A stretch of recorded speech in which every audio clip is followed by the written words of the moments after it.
Well, kia ora tātou, no mai, haere mai, a welcome and a big thank you to each and every one of you for being here today.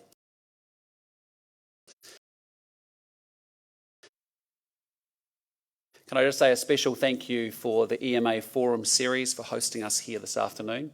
And can I just say thank you to Andrew Hunt and Brett O'Reilly and Alan McDonald for all the work that you do here at the EMA with your team in educating and advocating for business. I do want to acknowledge my very good friend and Nationals Deputy and Finance Spokesperson Nicola Willis. Nicola, I think, is doing a fantastic job of holding Grant Robertson to account for this cost of living crisis and his addiction to spending that frankly isn't delivering any results. And so well done, Nicola. Thank you for being here. And can I also acknowledge my other colleagues from our caucus team that are here today too. Judith Collins, Shane Retty, Paul Goldsmith, Simeon Brown, Michael Woodhouse, Scott Simpson, Melissa Lee, and Simon Watts. Thanks for being here. Now, on the 19th of May, we'll get to see what Labor plans to do with around $6 billion a year in new operating spending, plus a few billion more in capital. And that is by far and away the biggest spending budget New Zealand has ever seen in its history. And on Budget Day, we'll also get to see Treasury's view of what the economy will look like in the coming years. And it's that part that I want to focus on today. How can we kickstart and enlarge our economic engine? How we can back business and unleash enterprise to lift incomes, to help Kiwis get ahead, and to give people more choices in the way they get to live their lives. Now, one of the best parts of my job is talking with Kiwis up and down this great country of ours about their hopes and their aspirations. And I can tell you we're a diverse lot and we should be very, very proud of that. But wherever I go, most Kiwis have the same attitude. We're aspirational about our lives and we're aspirational about this great country of ours. We love a challenge and we're willing to work hard to build a better life for ourselves and a better future for our children. And I want New Zealand to realise its maximum potential and to help build a society where every Kiwi can flourish. And when I talk to Kiwis, I feel that same energy because we want a country where if you work hard, you can get ahead and you can earn enough to not just look after your family today, but to create choices for your future. A country where our kids can go overseas, but they choose to come back because they believe this is the place where opportunity exists. Where they can buy a home with a few years of hard work and saving, and a country with amazing health and education services that work for everyone. A government that isn't just spin, but actually delivers for people.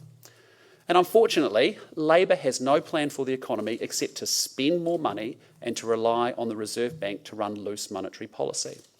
And this economic mismanagement has contributed to the highest inflation in over 30 years.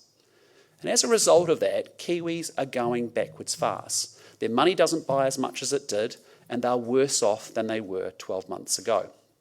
It's Kiwis like the young family I met in Otaki who put everything into buying their first home just 18 months ago, but now face rapidly rising interest rates that will see their yearly mortgage costs go up by more than $6,000. Or it's the young couple who came up to me on Anzac Day in Botany, a teacher and a nurse, who can't save for a deposit for a house in the area they work in because their rent and living costs are going up. And they actually are starting to think that they may be able to build a better future for themselves in Australia. Facing a cost of living crisis has meant that a squeezed middle has emerged. But rather than addressing the drivers of the cost of living crisis, including the government's own policies, I think Labor's approach is just to throw cash at every problem. They're treating the symptoms, not the causes. And on Budget Day, Grant Robertson has to take responsibility for presenting a credible plan to combat inflation, to reduce costs, to remove bottlenecks from the economy, and to ensure that we're getting value for taxpayers' money. And I think he could start by adopting National's 4-point inflation fighting plan. 1, stop adding costs to businesses that get passed on to the rest of us, as we've seen with new taxes on rental properties. Stop the jobs tax and the union-mandated industry-wide employment agreements. 2, remove the bottlenecks in the economy that are constraining growth. Fix immigration settings that are worsening our skills shortages. 3, review existing spending and revisit plans to go on the biggest budget spend up in history. It's very hard to justify record new annual spending of $6 billion in an overheated economy. 4, prioritise tax relief for workers, because inflation has pushed people into higher tax brackets when Kiwis need more of that cash in their own pockets. National, as you well know, would inflation adjust tax brackets so that Kiwis keep more of what they earn. And that would mean an extra $1,600 more a year for a household on an average income. Those people doing it tough in the squeezed middle. Now, a longer-term priority is to make sure we don't get into this mess again by returning the Reserve Bank to a single mandate of price stability. With the budget coming up, the government will be gearing up to proudly announce where it plans to spend billions of taxpayers' dollars. But the truth is, Labor has been on an unprecedented spending spree that has achieved very little. Spending is up a staggering 68%. But Kiwis are not seeing a 68% improvement in outcomes. Far from it. We're spending $5 billion more on education, but have seen worse attendance and academic achievement outcomes. We spent $1.9 billion on mental health, but there was no improvement in the access to mental health services. $1.7 billion in law and order, but violent crime is up, ram raids and shootings are increasing, and gang membership has exploded. $6.8 billion more a year on benefits, despite record job vacancies and labour shortages. And the thing is, this is not the government's money, this is taxpayers' money. The government should be treating it as carefully as Kiwi households and businesses do their own. And here's a good example. Because taxpayers are spending $100 million subsidising a slow train from Hamilton to Auckland that hardly gets any passengers. And it's being subsidised to the tune of $280 per person per journey. And that results in more carbon emissions and longer journey times than if you just jumped in your car and drove the distance yourself. It frankly would be cheaper to put everyone into a taxi. Now, they'll say $100 million is a relatively small portion of total government spending, which it is. But frankly, not worrying about the effectiveness of $100 million spent speaks to an alarming culture of poor fiscal discipline. We want a government that cares about how every single dollar is spent, because every single dollar the government spends is ultimately a dollar from your pocket, the taxpayer. And that's what Nicola Willis will do as our Finance Minister. And the government I lead will focus relentlessly on results, delivering better outcomes for each dollar spent. And that means bringing back targets and accountability, which this government has dispensed with. We'll celebrate the successes, but we'll also hold ourselves to account when things don't work. It also means being pragmatic enough to know when more Wellington bureaucracy is not the solution, because the best solutions often come from community organisations and businesses, and in that case, government's role is to enable, not to dominate, and not to centralise. And it means investing in what works and constantly questioning whether taxpayers are benefiting. And that's the criteria we'll use to assess the record new spending in this budget. Not just the dollars, but what Kiwis are actually going to get for it. By doing more with each dollar, we can lower the tax burden, we can pay down debt, and we can unleash economic opportunity for everyone while delivering better public services. And while government spending gets a lot of attention at budget time, there's often little focus on the wider economics criteria that drive prosperity in New Zealand. And it's those settings that I want to focus on in my remarks today. National talks a lot about business and we talk a lot about the economy, but not for its own sake. We want a strong economy because that is how we drive prosperity for all Kiwis. We want a strong economy because that is how we lift wages, grow jobs and create choices for families. We want a strong economy because with that comes incomes growing faster than prices. That's how Kiwis get ahead, and that's how we as a country can invest in the things that matter to all of us, like delivering world-class healthcare, education that works for everyone, a police force that keeps our communities safe, and protecting our environment. Labor's economic approach isn't working because they believe that government, and in particular government spending, drives prosperity. And I utterly reject that view. It's the reason Labor haven't been focused on microeconomic reforms much needed to grow our economy. National knows that our future will be built on the hard work of Kiwis and businesses and communities up and down this great country. So we're focused on the policies to support these Kiwis and to make it easier to have a go, easier to invest, easier to innovate, easier to employ, and easier to take a punt. Policies that will grow the pie for all of us. So today, I want to outline a bit more about how we can kickstart and enlarge the engine room of our economy to drive more prosperity for all of us. I'm talking about the broader economic approach and framework that National will implement to deliver strong, sustainable growth over the rest of this decade and beyond. Now, there's not one big bang solution to this challenge, so I'm not going to announce a big policy today and claim it will be transformational. Instead, National's approach is to relentlessly target the big drivers of our economic engine: education and skills, infrastructure, technology, the business environment, and our connections to the world. These are the factors that have worked worldwide to drive prosperity, and now as our economy falters, we need to look to them to supercharge our growth story going forward. So first, we need to ensure we have the skills needed for growth. A great education is essential for creating opportunity, and it gives young people choices and businesses access to the talent that they need. So when we spend $5 billion more a year on education, but see no improvement in achievement, and 40% of our children don't even attend school regularly, that's not just a social failure, it's a future economic crisis. And in maths and reading and science, our kids are now falling behind other countries. And these are the basics that no child in New Zealand should struggle with. And for some, the system works fine. They turn up at school, they engage with great teachers, they go home to attentive parents who help them to read and write. But for far too many, we just have no idea. We're letting too many children fall through the cracks because we're not even paying attention. We need to make better use of information to drive better results, improving our understanding of how well each child is progressing so that we can intervene where needed. We need to know which kids are not showing up for class and why. We need to regularly assess every child's progress and report back to parents so that they understand if their kid needs extra help, they can get it. We need to know which schools are making a difference so others can learn from them. And if a child can't read or add as well as their peers, we need to know that, because otherwise they're going to spend the next 5 years sitting at the back of the classroom, feeling excluded and becoming disillusioned with education. And as well as building talent through education, we can support that talent by enhancing our workforce through immigration. And that doesn't just mean opening up the doors to anyone and everyone, but it does mean competing with the rest of the world to attract the best and brightest to New Zealand. Unlike Labour, the National Party doesn't see immigration as a zero-sum game. An ambitious migrant coming here to work doesn't mean fewer jobs or lower wages for Kiwis. In fact, it means more opportunities and better outcomes as it grows the pie. Talent builds talent, and we need more of it. Now, we all know New Zealand has an infrastructure deficit that is holding back growth and productivity. And the previous National-led government made a good start on addressing it. Ultra-fast broadband was rolled out on time and under budget thanks to National.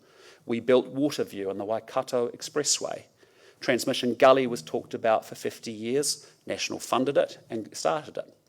And one of the first things that Labour did upon coming to office was to cancel a series of really important roading projects underway under National, only to resurrect them in 2020 and then to go cancel a few of them right again after the election. Under Labour, the delivery of infrastructure is stagnating. National gets things done. And I'm going to have a lot more to say about infrastructure in the coming year, but I want to signal a few high-level things today. The government I lead will be visionary and bold when it comes to planning ahead, because New Zealand has generally taken a just-in-time approach to infrastructure. We tend to build things when we think we need them, and that usually means way too late. Think of the City Rail link, which National funded in 2013. The government I lead will have an intense focus on delivering the infrastructure needed for new housing. And that's why I've asked Chris Bishop to have both the infrastructure and housing portfolios, because we don't want a lack of transport links or pipes to be an impediment to going up in our cities and going out at the edge of them. We're going to partner with local government to facilitate the new housing that we so desperately need. And we're also going to innovate more on the financing of infrastructure. We need to get serious about tapping into different sources of funding, ensuring borrowing is used for genuine investments, exploring new pricing mechanisms, accessing third-party finance to share risk and to free up capital. Everything should be on the table in order to get things done. And we need regulation that's not a barrier. We desperately need to get on with replacing the RMA and delivering simple rules that protect what should be protected without bogging progress down in endless back and forth between lawyers and bureaucrats. And unfortunately, the government's current approach runs a real risk of making things worse. Because here's the facts. Developers are spending $1.3 billion on consenting alone each year. And the time it takes to get a consent has more than doubled in the last decade. We're holding ourselves back with red tape just when we need to be accelerating. But skills and infrastructure aren't enough by themselves. And you can have skilled workers with fast commutes, but you also need to give them the tools to become more productive. Kiwis are rightly proud of our making do. The number 8 wire mentality has worked for us for a long time. But we are now in a period of fundamental change, and the make do attitude needs an update. Because the impact of digital disruption and new technologies is uncertain, but we already know that the way we live and the way that we work is now very different to what it was yesterday. And more change is coming. New and emerging technologies will transform our lives at work, at school, and at home at an unprecedented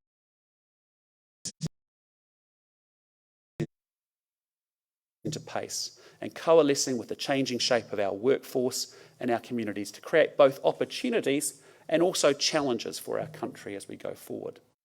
And I do want to acknowledge the great work from my colleague Judith Collins, who is doing everything to develop the policies to support the tech sector to grow even further. The message I want to send to New Zealand's best and brightest minds, both here and overseas, is that technology and innovation will be championed by our national government. And this just isn't about digital tech like cloud computing. I mean technology and capital in its broadest sense, our ability to invest in new plant, machinery, processes and software.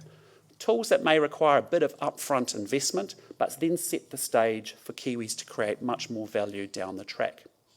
And we have some amazing success stories like Xero and Rocket Lab, but more generally, slow technology adoption and low capital intensity is one of the reasons why if you take a Kiwi and you go plonk them down in Sydney or Singapore, the value they can create instantly increases. So we need to remove barriers preventing our small businesses from accessing capital and growing into large ones.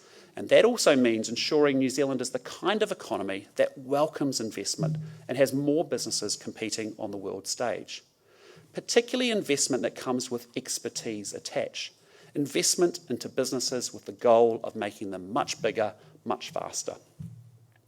Which I guess brings us to the broader business environment, because we have to make it easier to build a business in this country. Kiwis thrive when we have a dynamic, competitive economy, and it's the government's job to get the settings right so that those businesses can step up and achieve that. And that means a predictable and a consistent regulatory environment. But the more and more businesses I speak to are bringing up constantly changing regulation as a big barrier to growth and investment. And a business owner I recently spoke to, he told me he'd turned down a big export contract because it would mean hiring more staff and investing in new plant. And it frankly wasn't worth it because of the constantly changing rules and the red tape that he was encountering. New regulations should be justified on outcomes, not politics, ideology and spin. Old regulations should be constantly retested. If they're no longer fit for purpose, they should be amended or repealed. Now, it's easy to say, but it's hard work, but it matters. Because no single regulation will kill a business, but the total cost of dozens of outdated rules and unresponsive systems can be substantial. And it drives up prices across our economy. And our regulatory environment needs to reflect this. Small businesses need room to be agile. Growth should be encouraged, not punished. Innovation and competition should be welcomed, not shunned. And removing the most costly rules needs to become part of the standard operating procedure for any government. And some of the most obvious, like Labour's misnamed fair pay agreements, can be unwound relatively quickly. But ministers need to think twice before introducing counterproductive rules like the CCCFA lending crackdown that has made it much harder for people to borrow for a home, or for the removal of 90-day trials, which made it much riskier to take a punt on someone new. But we also need to make it far easier for businesses to employ skilled migrants without jumping through endless paperwork to sponsor visas. And regardless of the content of the rules, businesses need certainty and speed when they are applied. As I said earlier, the delay in getting rulings on consents is adding millions to the cost of development here in New Zealand. And I've had employers tell me horror stories about employment cases that take literally years to work through their way through the courts. And meanwhile, constant change and a lack of predictability, such as the government's surprise introduction of taxes on housing, it all undermines confidence and it has a chilling effect. And with inflation already running at a 30-year high, higher than many of our trading partners, it shouldn't be controversial to call for the government to stop adding costs onto businesses, which will ultimately be passed on to customers. Finally, to rebuild our economy, we need to rebuild our connections with the world, because New Zealand has a proud history of looking outward and stepping out onto the world stage. And we need to reclaim that, not just close ourselves away here. Some might think that global events are moving in the other direction, that countries are retreating and closing themselves off. And yes, war and populism and protectionism have made a very unwelcome return. But New Zealand must and it can buck this trend. As a small, isolated economy, we need to remain open for business. Australia, for example, now has a trade deal with India. And it's not perfect, but it's much more than what we have. And they negotiated it through the COVID times. We must get back out there into the world in force and open our markets up that will help Kiwi firms grow and compete. And we also need to be open to investment, because as a small, isolated economy, you'd think we'd be doing whatever it takes to attract investment into our country. But instead, we have the second most restrictive regime for foreign investment in the entire OECD. And we need to attract genuine, growth-enhancing investment to our shores that makes New Zealand firms stronger and actually helps New Zealand workers work smarter and therefore earn higher wages. And New Zealand has a chance now to reconnect with the world better than we did before the pandemic on trade, investment and migration. And opening up the world supports competition, faster technology adoption, deeper capital markets and more access to international know-how. It's a really good thing, because there's a global market out there of almost 8 billion people, and we'd be foolish not to embrace it. So our plan is to focus on each of these 5 levers of prosperity: education and skills, infrastructure, technology, the business environment, and our connections to the world. That's the pathway to unleashing enterprise. That's the pathway to delivering a stronger economy and to lift incomes, and to achieving real growth where wages outpace the cost of living and Kiwis can actually get ahead. A new approach, a new framework is critical right now. Because there's a squeezed middle watching the cost of everything skyrocket, while this government seems to have forgotten about them entirely. But I have to tell you, I'm feeling positive and aspirational for New Zealand. I believe that with a fresh approach from a new government, we can realise New Zealand's massive potential. We have great talent in this country and we have a great natural environment. And with the right approach, I'm confident New Zealand can meet at the challenges of the 21st century and we can overcome them. It's what we need so that people like that family I spoke to in Otaki can earn enough to cover their rising mortgage costs. It's what we need so that young couple from Botany can pay their rent and actually put aside some savings for their first home. It's what we need so a generation of young Kiwis feel that they can make their futures here in New Zealand. They can start a business, raise a family, make a contribution in the community. So I'm optimistic about New Zealand, a growing economy where entrepreneurship and innovation delivers great jobs and higher incomes for all Kiwis. A relentless focus on outcomes in health, in education and infrastructure, rather than spending more and getting less for it. A government that works with business and works with the community, rather than trying to freeze them out and trying to do it all on its own. Because in an uncertain and difficult world, I want you to know that National is ready to take on the serious job of delivering for all New Zealanders. And thank you very much for listening for me today. Appreciate it.